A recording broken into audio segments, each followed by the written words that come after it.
सेवारी वाता एक प्रयास है चर्चा के माध्यम से ऐसे किस्सों को आप तक लाने का जिनमें झलक है कर्तव्य की और भावना है सेवा की। तो आज की बातचीत में हमारे साथ जुड़े हैं हिम्मत श्रीमाली जी, जो पिछले 29 सालों से सेवा मंदिर में कार्य कर रहे हैं। नमस्कार हिम्मत जी, बहुत स्वागत है आपका आज हमारी बातचीत में। हिम्मत जी, हमारे सुनने वालों के लिए आप हमें बताएंगे आप अभी कहाँ हैं और क्या काम कर रहे हैं? मैं हिम्मत श्रीमाली हूँ और पिछले 29 ईयर्स से मैं सेवा मंदिर संस्था में से जुड़ा हुआ हूँ, संस्था का एम्प्लॉय हूँ। और मैं अभी राजसमंद डिस्ट्रिक्ट के कुंभलगढ़ ब्लॉक में ब्लॉक कोऑर्डिनेटर हूँ। तो हिम्मत जी, अभी आप ब्लॉक कोऑर्डिनेटर हैं और काफी सारे प्रोजेक्ट्स हैं, उनका समन्वयन भी कर रहे हैं। तो अभी दूसरी लहर जो है हमारी कोविड की, उसके अंतर्गत आप क्या कर रहे हैं? कोविड का जो दूसरा चरण जो शुरू हुआ है, पहले चरण की बात करें तो पहले चरण का ज्यादा प्रभाव गांव में नहीं दिखाई दिया था। काफी बड़े कस्बों शहरों में ज्यादा उसका प्रभाव दिखा था। लेकिन ये जो सेकंड लहर जो कोविड की आई है, इन्होंने गांवों को काफी प्रभावित किया है।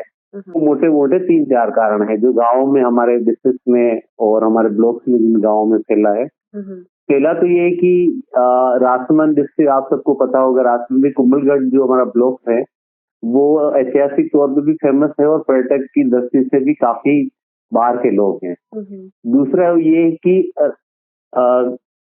कुंभलगढ़ ब्लॉक के अधिकतर गांवों के लोग बम्बई, सूरत और महाराष्ट्र में प्लान करते हैं, उनका बिजनेस है और उनका आना जाना लगा रहता है।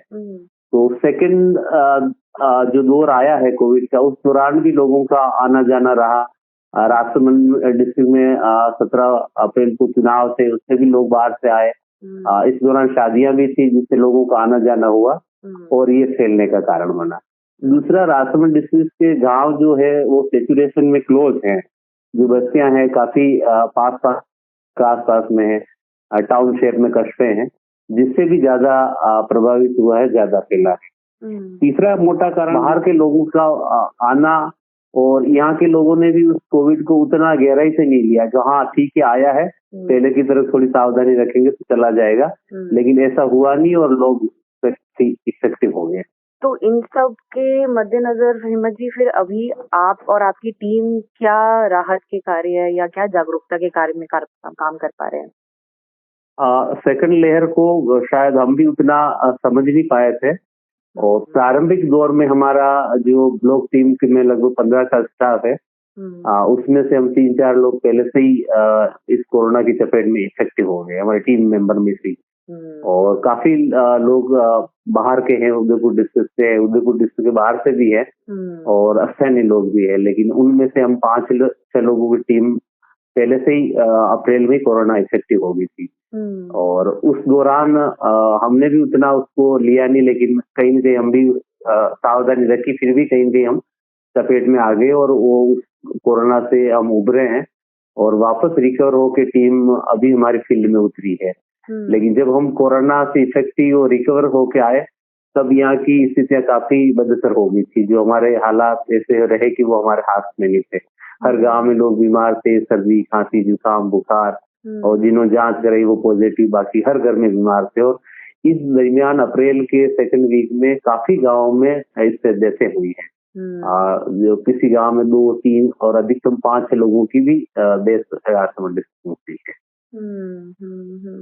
तो हिम्मत जी, जैसे आप कह रहे हैं कि अभी आपकी खुद की टीम और आप खुद भी कोविड पॉजिटिव हुए सेकेंड लेयर में, तो उस दौरान पे टीम का मोटिवेशन जो इस समय सबसे ज्यादा जरूरी चीज होती है, अपने आप को आगे बढ़ते रहने के लिए, काम करते रहेंगे, वो काफी कम हो जाता है। तो आप अपने अनुभवों से कुछ बताना चाहेंगे कि कैसे आपने इस समय में अपने आप को और अपनी टीम को मोटिवेटेड रखा? ये काफी अच्छा जवाब आपने आंसर रखा कि सेवा मंदिर एक स्वयंसेवी संस्था है और एक परिवार की तरह काम करता है और काफी मूल्यों पे आधारित है। प्रजातांत्रिक मूल्य है, सामाजिक मूल्य है, हम जिस समाज के साथ काम करते हैं उनके मूल्य है। तो एक सजगता है, अपने के प्रति लगाव है और अपने लोगों के कम्युनिटी का भी साथ में वही व्यवहार है जो स्टाफ के साथ है। तो अभी के दौरान जो कोविड इफेक्ट हुए उन लोगों को भी हमने फ्रॉम टू होम कहा है कि भी आप घर से जितना काम कर सकें वो करें। ऐसा नहीं है, वो भी जो बाहर के लोग यहाँ रह रहे हैं वो भी घर से कर रहे हैं।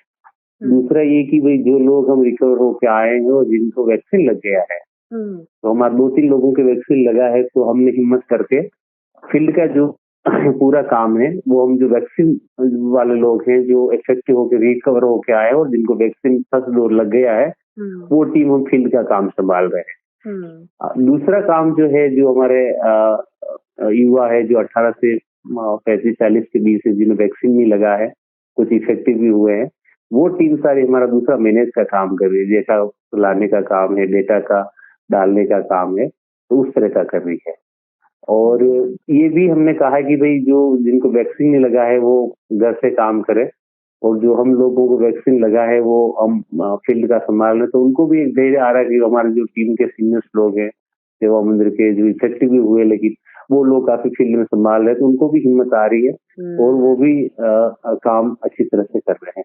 तो हिम्मत जी, एक आखिरी सवाल आपसे कि अभी अपने गांव में स्थितियां तो पहले से भी खराब थी, इसीलिए हम काम कर रहे हैं, और ये कोरोना महामारी की वजह से कई समस्याएं थोड़ी और मुश्किल होती जा रही हैं, लेकिन इस दौर में भी हमारा काम जारी है और हमारी टीम की जो स्पिरिट है वो भी बनी हुई है।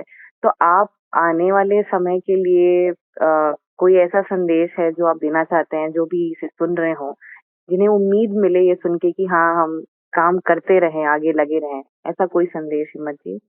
कोरोना जब पहली लहर आई थी तब लोगों की ये था कि तो हाँ ठीक है, बीमारी है, महामारी आई है, लेकिन कुछ समय बाद ये चली जाएगी। लेकिन लोगों को लगा कि ऐसा वापस नहीं आएगा, वो आ गया और एक लंबे पीरियड साल भर हो गया है। और अभी की लहर ने हमको ये सिखाया है कि शायद ये अब इतनी जल्दी जाने वाली नहीं है। तो उस तरह की तैयारी में सरकार भी काफी हमारे ब्लॉक्स में, हमारे डिस्ट्रिक्ट में सजग है, काफी इम्प्रूव है, लोगों की काफी संवेदनशील है, जिसमें मैं जो हमारी टीम जिनके साथ हम जुड़ के काम कर रहे हैं, उन टीम में मैं एसडीएम साहब, उपखंड अधिकारी परशुराम जी टांग का आभार व्यक्त करूं। मैं श्रीमान विकास अधिकारी जी नवलाराम जी चौधरी जिनका मैं आभार व्यक्त करूं कि वो ऐसे लोग हैं जो अभी भी कोविड में पूरा गली मोहल्ले शहर सड़कें सब बंद है, लेकिन पिछले हफ्ते भर से उनकी गाड़ी एसडीएम साहब की, वीडियो साहब की और तीसरी हमारे सेवा मंदिर के वर्कर्स जो फील्ड में जा रहे हैं उनकी गाड़ी, तो काफी उन्होंने इसमें सजगता दिखाई है लोगों के प्रति, समाज के प्रति, और वो काफी मुस्तैदी से लोगों की उसमें जुड़ गए हैं। धन्यवाद हिम्मत जी हमसे आज बातचीत करने के लिए, और जैसा बता रहे हैं कि आपको अपने स्तर पे व्यवस्थाएं बनती दिख रही हैं और लोग तत्पर हैं कार्य करने के लिए, और हम उम्मीद करते हैं कि ऐसी व्यवस्थाएं और जगहों पे भी बनती जाएं और गांव स्तर पे जहां पर सबसे ज्यादा अभी मार देखी जा रही है वहां पर लोगों को जल्द से जल्द राहत मिले। धन्यवाद हिम्मत जी हमसे आज बातचीत करने के लिए। लहरों से डरकर नौका पार नहीं होती, कोशिश करने वालों की कभी हार नहीं होती। उम्मीद है इस बातचीत ने आज आपको एक कोशिश और करने की थोड़ी ऊर्जा तो जरूर दी होगी। मिलते हैं अगले एपिसोड में ऐसी कई नई बातों के साथ।